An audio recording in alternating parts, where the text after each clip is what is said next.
There was no playground in Tupelo, Mississippi when Elvis was growing up. No swings, no slides, no safe place where poor kids could just be kids. Elvis remembered summer days with nothing to do, nowhere to go, just the oppressive Mississippi heat and the constant awareness that childhood was something other people got to enjoy. Rich kids had yards, they had toys, they had possibilities. Poor kids had dirt lots and improvised games, and the knowledge that fun was a luxury their families couldn't afford. When Elvis returned to Tupelo in 1956 as the biggest star in America, the first thing he noticed was that nothing had changed. The children of his old neighborhood still had nowhere to play.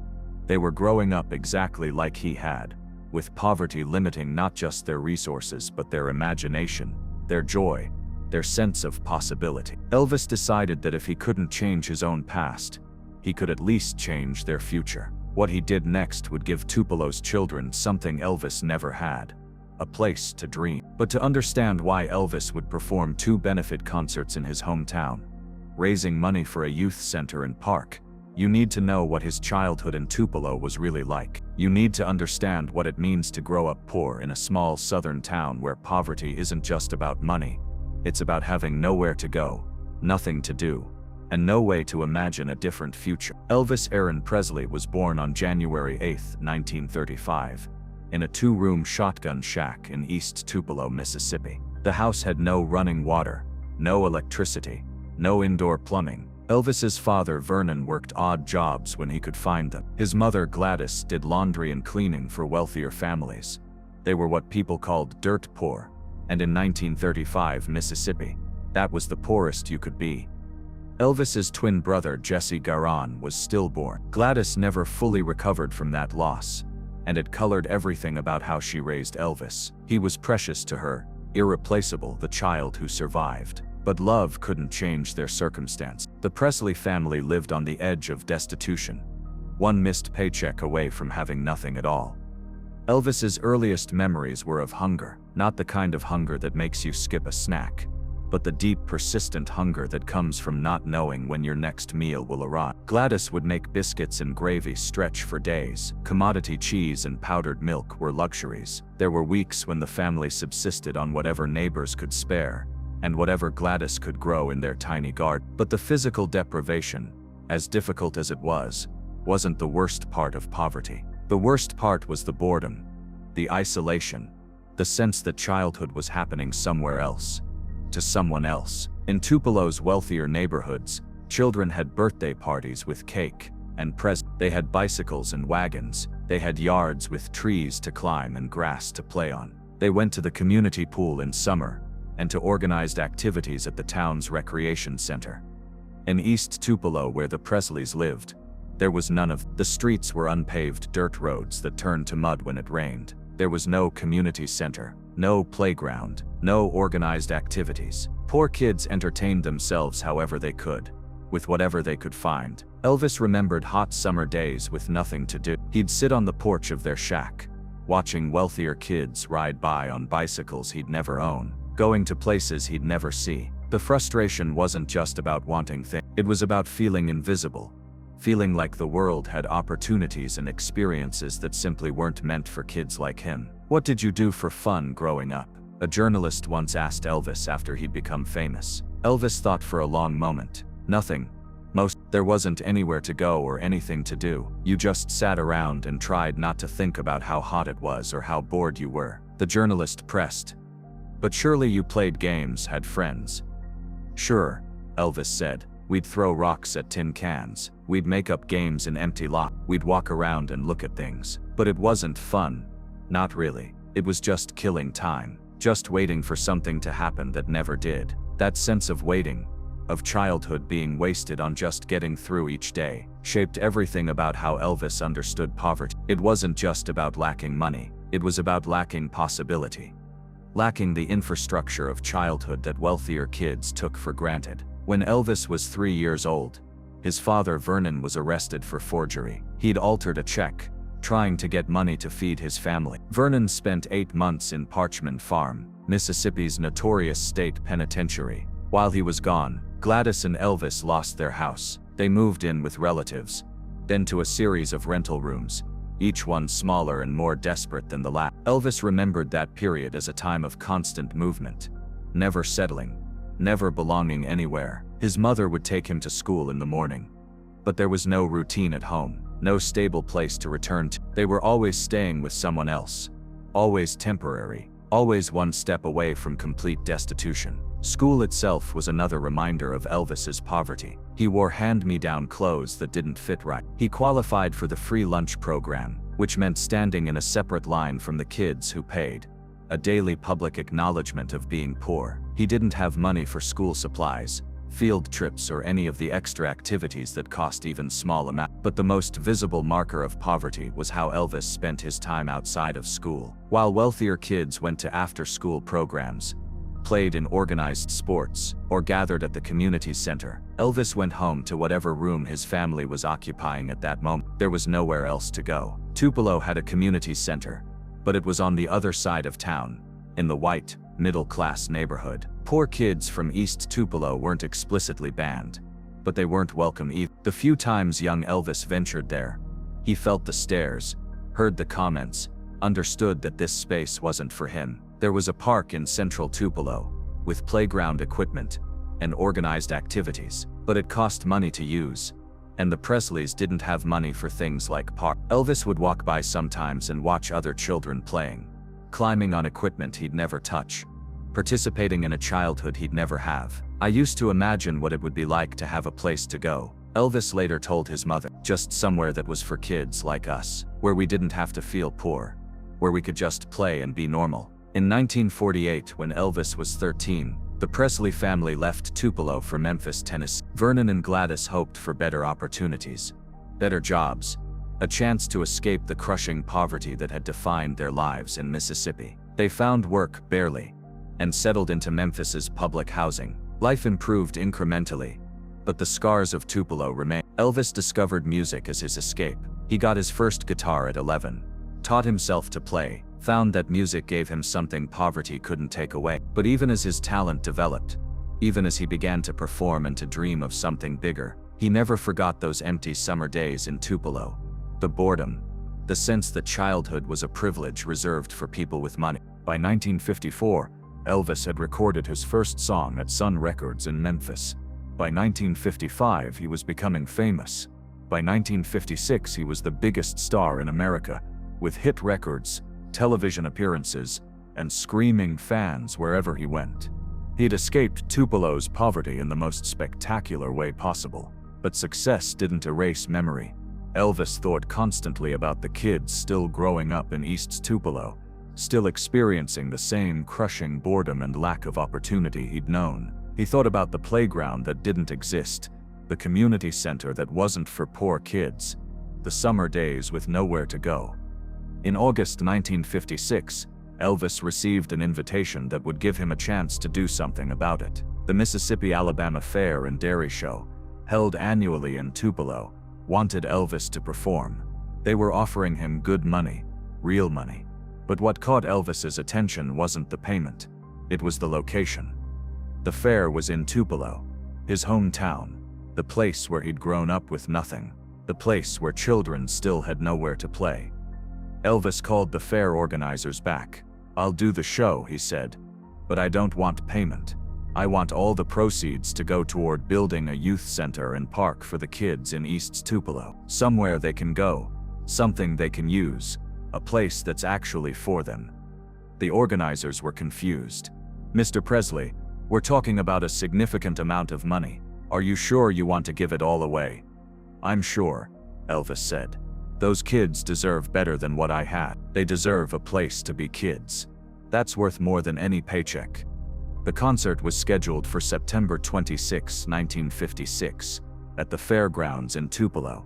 Elvis was nervous in a way he'd never been nervous before. A performance. This wasn't just another concert. This was coming home. This was facing the poverty he'd escaped and trying to make it better for those still living it.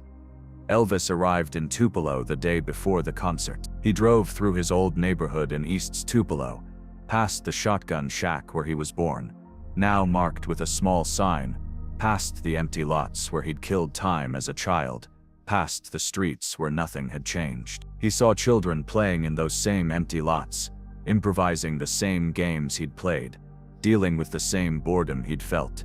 They had no idea who he was, no idea that he'd once been exactly like them. To them, he was just another car driving through, another person from somewhere else, passing through their world without really seeing it. But Elvis saw them. He saw himself. That evening, Elvis visited the site where the youth center would be built if enough money could be raised. It was an empty lot, overgrown with weeds, unremarkable in every way. But Elvis stood there and imagined what it could become: playground equipment, basketball courts, a building where kids could gather, do homework, play games, just be kids without the constant reminder of their poverty. "This is going to happen," Elvis said to the local officials accompanying him. "Whatever it takes, we're going to give these kids something worth having." The concert on September 26, 1956, was unlike anything Tupelo had ever seen. Over 10,000 people packed the fairgrounds. Many of them were teenagers who'd come to see Elvis, the local boy who'd become a superstar. But many were also families from East Tupelo, poor families who'd never been able to afford concert tickets, who'd come because Elvis had insisted that tickets be priced affordably and that no child be turned away for lack of money. Elvis performed for 2 hours. He sang his hits, yes, but he also talked between songs about why he was there, about what this concert meant.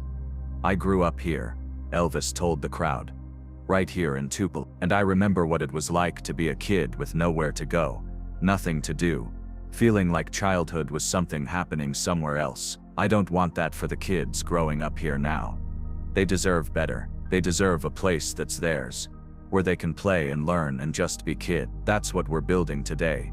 The concert raised over $7,000, a significant sum in 1956, enough to begin construction on the youth center. But Elvis knew it wasn't enough to complete the project, to build everything these children deserve. As the concert ended and the crowd dispersed, Elvis made a decision. "I'll be back next year," he told the fair organizers. "Same time, same purpose. We're going to finish this." Elvis kept that promise. On September 26, 1957, exactly 1 year after his first benefit concert, Elvis returned to Tupelo for another performance. The youth center was partially built by then, the foundation laid, the structure taking shape, but it needed more funds to complete the playground, to install equipment, to create the full facility Elvis envisioned. The second concert was even bigger than the first. Word had spread about what Elvis was trying to do. Families came from across Mississippi and Alabama, not just to see a famous performer, but to be part of something meaningful, something that would change their community. This time, Elvis was more emotional. Between songs, he spoke about his own childhood, about the memories that had driven him to do this. "I remember being 7 years old," Elvis said, "sitting on the porch of our house, watching other kids ride bicycles to places I'd never go. I remember feeling like I wasn't supposed to have fun, like childhood was for other people, people who had money. I don't want any kid in Tupelo to feel that way ever again." The audience, many of them parents who'd grown up poor themselves, understood exactly what Elvis meant. They'd felt the same thing. They'd watched their own children face the same limitations, and here was someone who'd escaped offering to bring something back, to make things better. The second concert raised another $8,000. Combined with the first concert and additional donations inspired by Elvis's commitment, there was now enough money to complete the youth center and park. Construction finished in late. The Elvis Presley Youth Center opened in early 1958, a facility that included playground equipment, sports courts, an indoor recreation area, and spaces for organized activity. For the first time, the children of East Tupelo had a place that was actually theirs, where poverty didn't determine whether they could participate, where childhood could happen the way it was supposed to. Elvis attended the opening ceremony, though he tried to avoid making it about himself. "This isn't about me," he told reporters. "This is about giving these kids what they deserve. This is about making sure poverty doesn't steal their childhood like it tried to steal mine." But the center bore his name, and rightly so. Without Elvis's 2 concerts, without his refusal to accept payment, without his insistence that the children of his old neighborhood deserved better, none of it would have existed.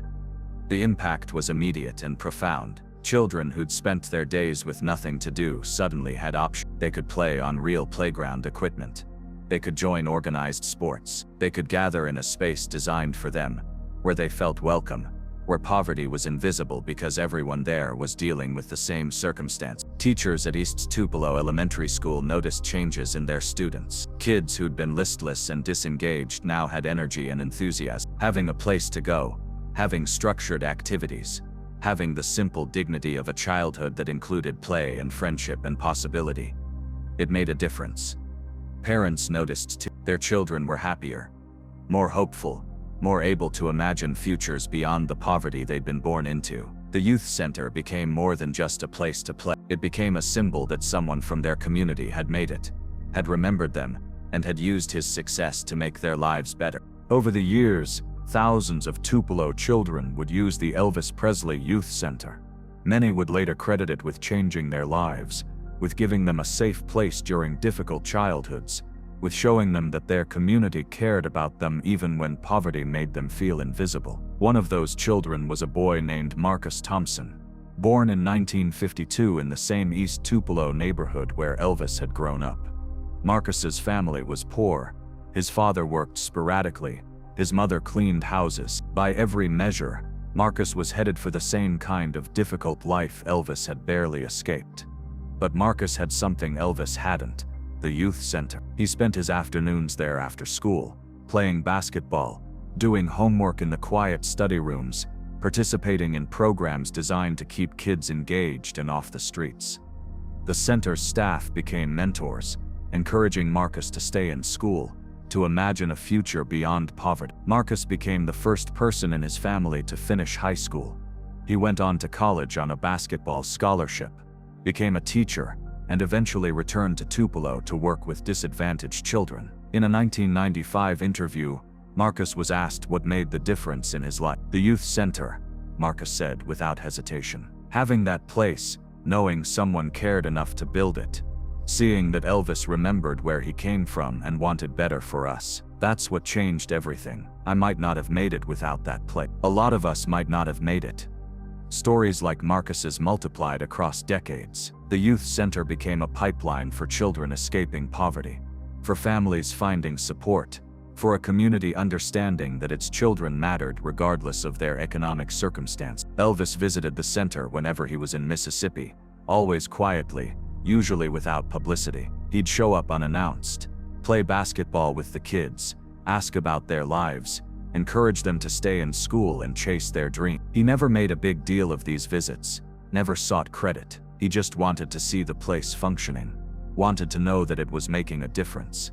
In 1974, 2 years before his death, Elvis made one of his final visits to the youth center. By then it had been operating for nearly 20 years. The original equipment had been replaced, new programs had been added, the facility had been expanded with additional donations. But it was still serving the same essential purpose: giving poor children a place to be kids. Elvis walked through the building, watched children playing, saw teenagers studying in the learning center, observed staff members working with families. He stood quietly in a corner of the gymnasium, just watching, remembering.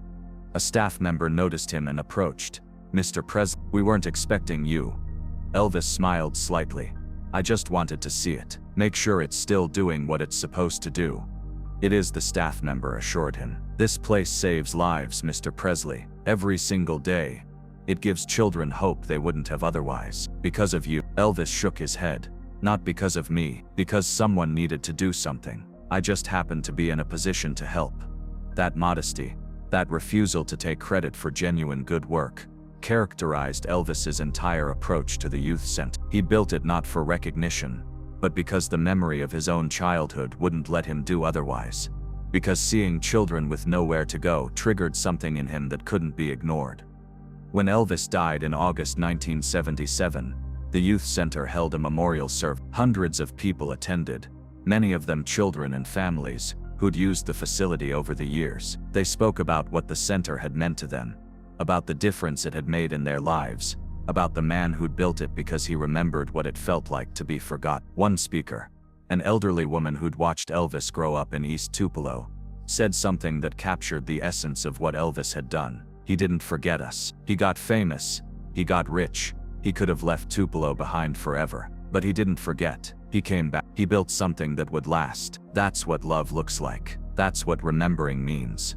The Elvis Presley Youth Center continues to operate today, more than 60 years after those two benefit concerts. It's been renovated, expanded, modern, but its core mission remains unchanged, providing a safe, supportive place for children who might otherwise have nowhere to go. Over the decades, the center has served an estimated 50,000 children. Many have gone on to successful lives, often crediting the center with making the difference. The facility offers after-school programs, summer camps, sports leagues, tutoring, mentorship, and family support service. It's become a cornerstone of the Tupelo community, an institution that touches multiple generations.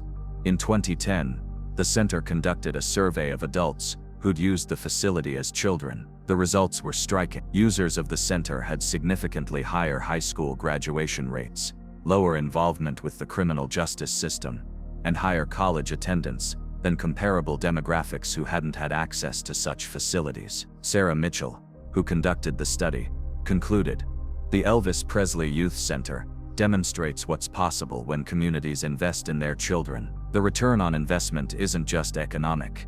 It's huge. Giving children a safe place to develop, learn and play has measurable, long-term positive effects." Elvis understood that intuitively. He knew from experience that childhood matters, that what children experience shapes who they become. The broader impact of Elvis's youth center work extended beyond Tupelo. His model of using benefit concerts to fund community facilities for disadvantaged children became a template that other entertainers followed. Across America, celebrities began looking at their hometowns, recognizing needs, and using their platforms to address them. "Elvis showed us that fame could be used for something beyond entertainment," said one entertainment industry analyst. "He demonstrated that success came with responsibilities, that if you'd escaped poverty, you had an obligation to help those still experiencing it." That idea, that success means giving back to where you came from, became central to how many entertainers thought about their careers and their impact. Today, when people discuss Elvis's legacy,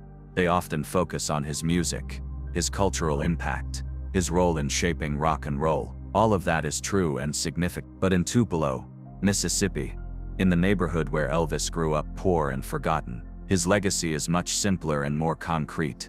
It's a building where children play. It's playground equipment where kids can be kids without poverty limiting their joy. It's a safe space where childhood happens the way it's supposed to happen, with possibility and hope in the sense that the future might be better than the past. Elvis couldn't change his own child. He couldn't go back and give himself the playground he never had, the safe place he never knew, the sense that someone cared about him beyond his family's desperate love. But he could do something almost as powerful. He could make sure the next generation, the children still growing up in East Tupelo, had what he'd lacked. 2 concerts, 2 years, $15,000 raised, 1 youth center built, 50,000 children served over 60 years. Lives changed, futures made possible, poverty's grip loosened, if not broken, for thousands of families. That's the real measure of those benefit concerts in 1956 and 1957. Not in the dollars raised or the facility built, but in the lives touched, the childhood saved, the message sent that poverty doesn't have to mean being forgotten, that someone who makes it can bring something back, that success isn't about escaping, but about transforming. Elvis Presley gave Tupelo's children what he never had: a place to dream, a space to play, a childhood worth having. And in doing so, he proved that the most important performances aren't always on stage. Sometimes they're in empty lots that become playgrounds, in benefit concerts that build hope, in remembering where you came from and using everything you've become to make it better for those still there. The story of Elvis and the Tupelo Youth Center might have ended with the ribbon cutting in 1958, but the impact rippled forward in ways that continue to shape lives today. The center became more than just a building. It became proof that one person's success could transform an entire community's future. In the early years, the center struggled with funding like many community organizations. Operating costs exceeded projections.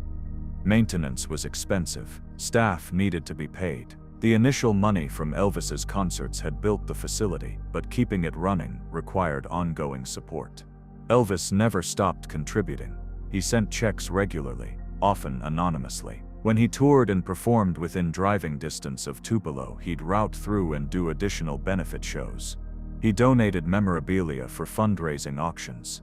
He connected the center with other donors, using his influence to ensure the facility he'd built wouldn't fail for lack of resources.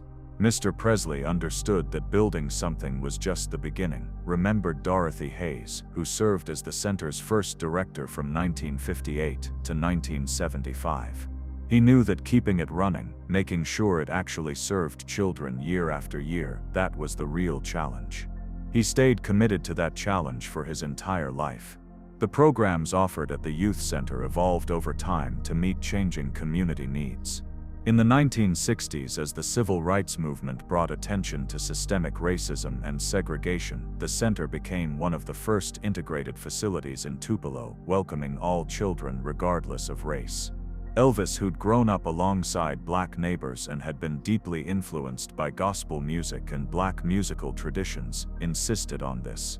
"This center is for all of Tupelo's children," Elvis said when some community members objected to integration. "All of them. If you have a problem with that, take it up with me. But these doors stay open to everyone." That stance wasn't popular in 1960s Mississippi, but Elvis held firm. The youth center became a model for integration in the community, showing that children of different races could learn and play together peacefully. It was a quiet form of activism, using a community space to challenge prejudice without making speeches or staging protests. By the 1970s, the center had expanded its mission beyond recreation. Staff noticed that many children using the facility were struggling academically, falling behind in school, at risk of dropping out. The center added tutoring programs, homework help, and mentoring initiatives. They hired teachers to provide extra support to students who weren't getting enough help at school.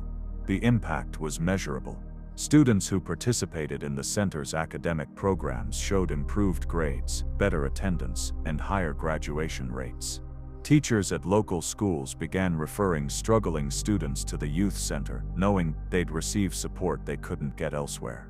Elvis visited during one of these tutoring sessions in 1973. He walked quietly through the building, watching teenagers bent over textbooks, working with patient tutors who were helping them understand algebra and grammar and history. He stopped to talk with a few students, asking about their goals, encouraging them to stay in school. One teenager, a girl named Amanda Wilson, recognized him and asked Mr. Presley, "Why do you care so much about this place? You're famous, you could be anywhere, why do you keep coming back here?" Elvis thought for a moment. "Because I remember what it was like to feel like nobody cared, like you didn't matter because you were poor. This place says you matter, your future matters. Somebody cares enough to invest in you. I keep coming back because I want every kid here to know that's true."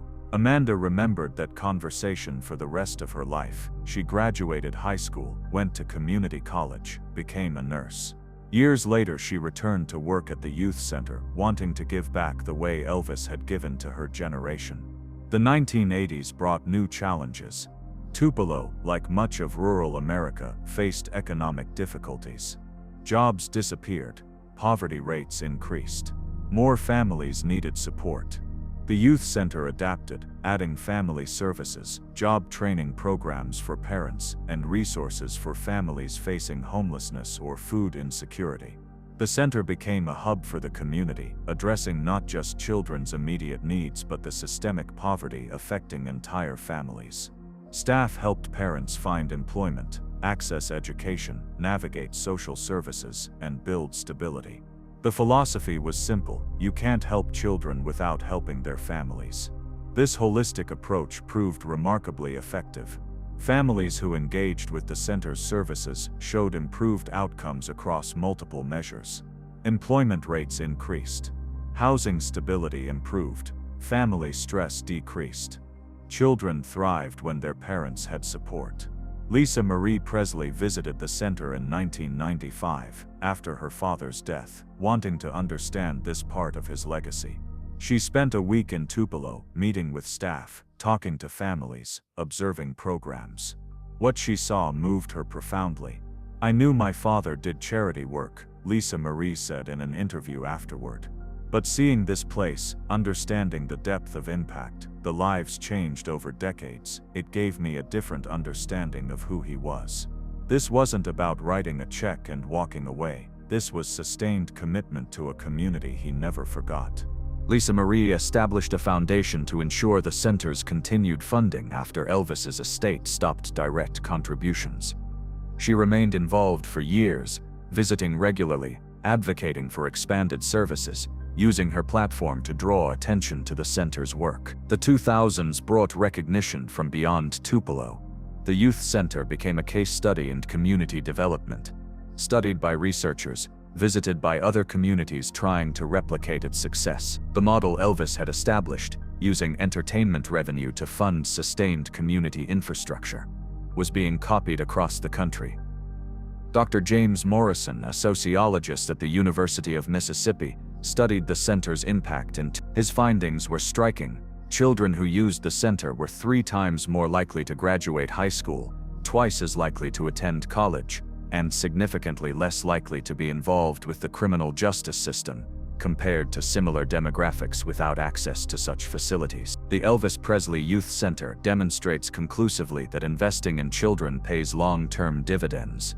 Dr. Morrison wrote in his published study, "The return on investment measured in human terms is extraordinary." This facility, built with proceeds from 2 benefit concerts 60 years ago, has fundamentally altered the trajectory of thousands of lives.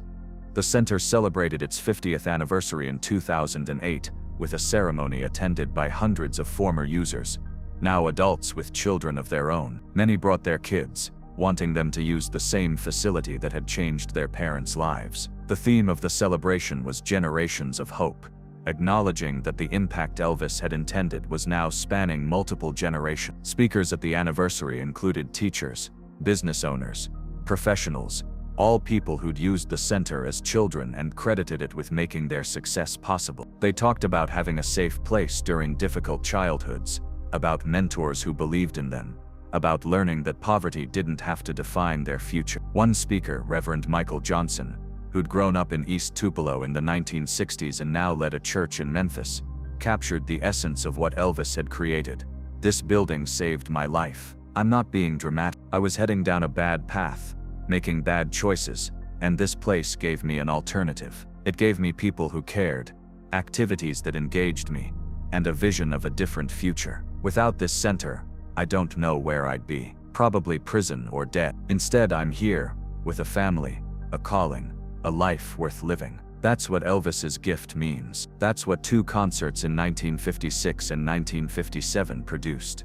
Lives saved, futures made possible. The economic impact on Tupelo itself was also significant. Graduates of the center's programs were more likely to stay in the community, contributing to the local economy, starting businesses, raising families. The center had helped create a more educated, more skilled workforce, attracting employers who might otherwise have overlooked Tupelo. A 2015 economic analysis estimated that the youth center had contributed over $50 million to Tupelo's economy over its lifetime, through increased earnings of its alumni, businesses started, taxes paid, and reduced social costs. The initial $15,000 investment from Elvis's concerts had produced an economic return that dwarfed the original expenditure. But the center's leadership never focused on economic metrics. Their mission remained consistent with Elvis's original vision, giving children what they deserved, a safe place to grow, to learn, to simply be kids without poverty limiting their possibilities. In 2020, during the COVID-19 pandemic, the center faced its greatest challenge. Schools closed, families struggled, children lost access to the support systems they depended on. The youth center adapted rapidly, creating online tutoring, delivering meals to families, providing emergency assistance, ensuring that the pandemic didn't erase decades of progress. Staff worked longer hours without additional pay. Volunteers stepped up, the community rallied, Because the center Elvis had built wasn't just a facility anymore. It was an institution, a promise the community made to its children, a commitment that survived challenges because too many people understood its value. Current director Marcus Thompson, the same boy who'd used the center in the 1960s and credited it with changing his life, reflected on this moment. Elvis built something that outlasted him, that grew beyond what he probably imagined. He wanted to give children a place to play. What he actually created was a community's commitment to its children, a promise that we keep making, generation after generation. Today, the Elvis Presley Youth Center serves over 2,000 children annually. It offers after-school programs, summer camps, sports leagues, arts education, tutoring, mentoring, family support services, and community events. The facility has been expanded multiple times, always maintaining Elvis's original vision while adapting to changing needs. The playground equipment has been replaced dozens of times over 60 years, but the purpose remains constant, giving children a place to play, to dream, to imagine futures beyond their current circumstances. The basketball courts Elvis envisioned still host games every afternoon. The study rooms still help students with homework. The mentorship programs still connect children with adults who care. When you visit the center today, you see Elvis's presence everywhere, not in excessive memorialization or shrines to his fame, but in the mission statement on the wall. Every child deserves a place to dream. In the diversity of children using the facility, in the commitment of staff who stay despite modest pay because they believe in the work, in the adults who return to volunteer because this place changed their lives, you see Elvis's legacy in Marcus Thompson, the former user who became director, in Amanda Wilson, the teenager he encouraged who became a nurse and now works at the center, in the thousands of others whose lives were altered because two benefit concerts in the 1950s created something that lasted. The most powerful testament to Elvis's vision isn't in the facility itself, impressive as it is. It's in the lives lived differently, because this place existed. It's in the child who found safety here during a chaotic home life, in the teenager who got tutoring that kept them in school, in the parent who found job training that led to stable employment, in the family that accessed services that prevented homelessness. It's in all the small moments that add up to lives changed, futures made possible, a community strengthened. That's what Elvis built with those two concerts. Not just a building, but a promise that keeps being fulfilled, a commitment that outlasted his lifetime, and will outlast everyone reading this. 67 years after Elvis decided to give his hometown's children what he never had, the Elvis Presley Youth Center continues his work. The playground he imagined hosts different children, but their laughter sounds the same. The safe space he created welcomes new generations, but the need it fills remains constant. The hope he kindled still burns, lighting paths out of poverty for children who might otherwise be lost. That's the real measure of those benefit concerts, not in the dollars raised or the facility built, but in the unbroken chain of children given chances they wouldn't have had otherwise, in the demonstration that success means using what you've achieved to lift others, in the proof that one person remembering where they came from can change an entire community's trajectory. Elvis never had a playground. He never had a safe place to go. He never had the sense that his community valued him beyond his family's desperate love. But he made sure thousands of other children did. And in doing so, he created a legacy more enduring than any record, any movie, any moment of fame. He gave children a place to dream. And dreams, when given space to grow, change everything.